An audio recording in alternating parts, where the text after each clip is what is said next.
Good evening, everyone, and thank you.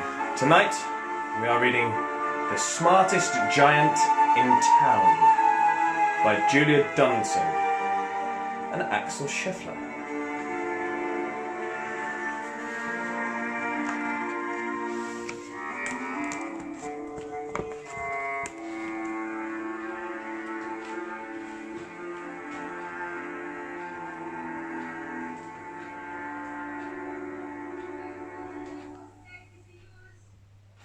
George was a giant, the smartest giant in town.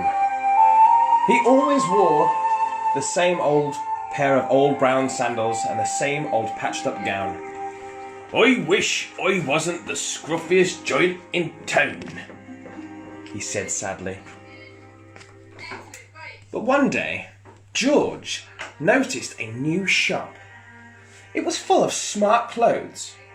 So he bought a smart shirt, a smart pair of trousers, a smart belt, a smart stripy tie, some smart socks with diamonds up the sides, and a pair of smart, shiny shoes. "Now I'm the smartest giant in town," he said proudly. George left his old clothes behind in the shop. He was about to go home when he heard a sound.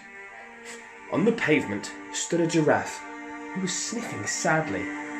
"What's the matter?" asked George. "It's my neck," said the giraffe. "Oh, it's so very long and so very cold. I wish I had a long, warm scarf." "Cheer up," said George, and he took off his stripy tie. "Didn't match my socks anyway," he said, as he wound it round and round and round the giraffe's neck. It made a wonderful scarf. "Oh, thank you," said the giraffe. As George strode towards home, he sang to himself, "My toy is a scarf for a cold giraffe, but look me up and down, I'm the smartest giant in town." George came to a river. On a boat stood a goat who was bleating loudly. "What's the matter?" asked George. "It's my sail," said the goat. "It blew away the storm. I wish I had a strong new sail from my boat." "Ho, ho, ho, cheer up," said George, and he took off his new white shirt. "It kept coming untucked anyway," he said as he tied it to the mast of the goat's boat. It made a magnificent sail. "Thank you," said the goat. George strode on, singing to himself, "My tie is a scarf for a cold giraffe, my shirt's on a boat as a sail for a goat, but look me up and down, I'm the smartest giant in town." George came to a tiny ruined house. Beside the house stood a white mouse with lots of baby mice. They were all squeaking. "What's the matter?" asked George. "It's our house," squeaked Mother Mouse. "It burnt down and now we have nowhere to live. Oh, I wish I had a nice new house." "Ho, ho, ho, cheer up," said George, and he took off one of his new shiny shoes. "Hey, they was giving me blisters anyway," he said, as the mouse and her babies scrambled inside. The shoe made a perfect home for them. "Oh, thank you," they squeaked. George had to hop along the road now, but he didn't mind. As he hopped, he sang to himself, "My toy is a scarf for a cold giraffe, my shirt's on a boat as a sail for a goat, my shoe is a house for a little white mouse, but look me up and down, I'm the smartest giant in town." George came to a campsite, and beside a tent stood a fox who was crying. "What's the matter?" asked George.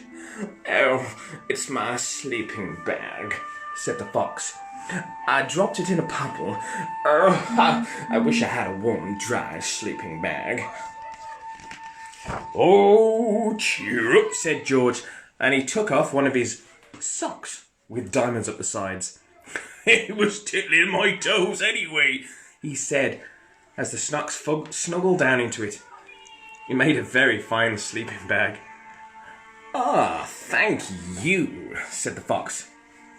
George hopped on, singing to himself. My tie's a skirt for a coat, giraffe, my shirt's on a boat as a sail for a goat, my shoe is a house for a little white mouse, and one of my socks is a bed for a fox, but look me up and down, I am the smartest giant in town.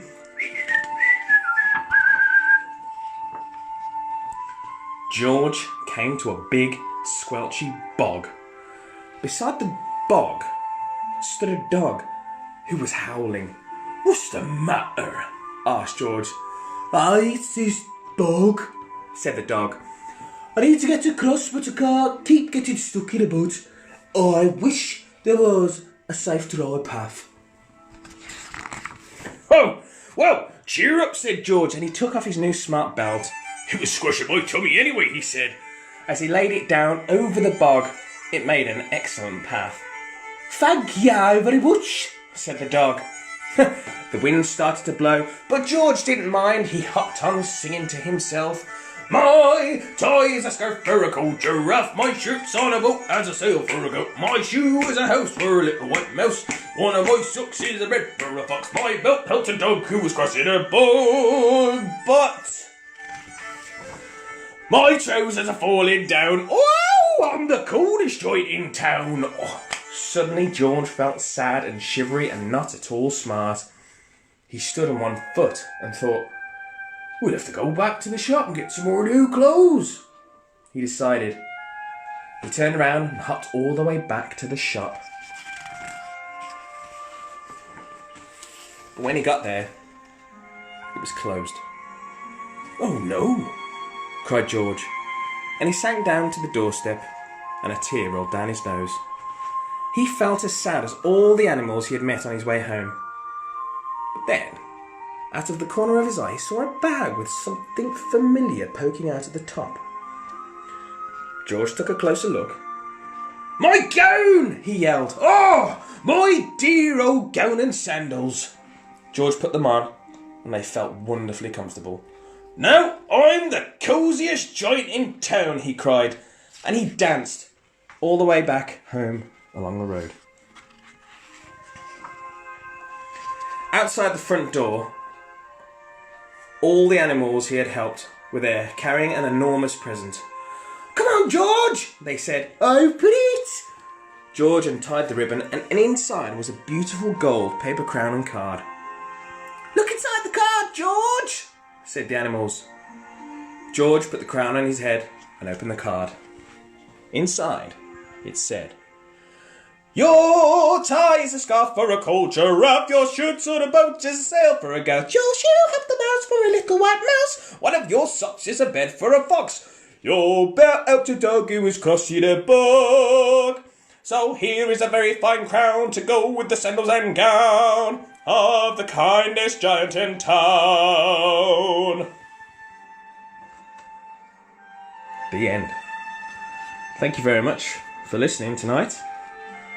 That was George, the smartest giant in town. That's one of my favourite books as well. So thank you for listening, and like it forever, don't let them get you down. Thank you for watching. Good night.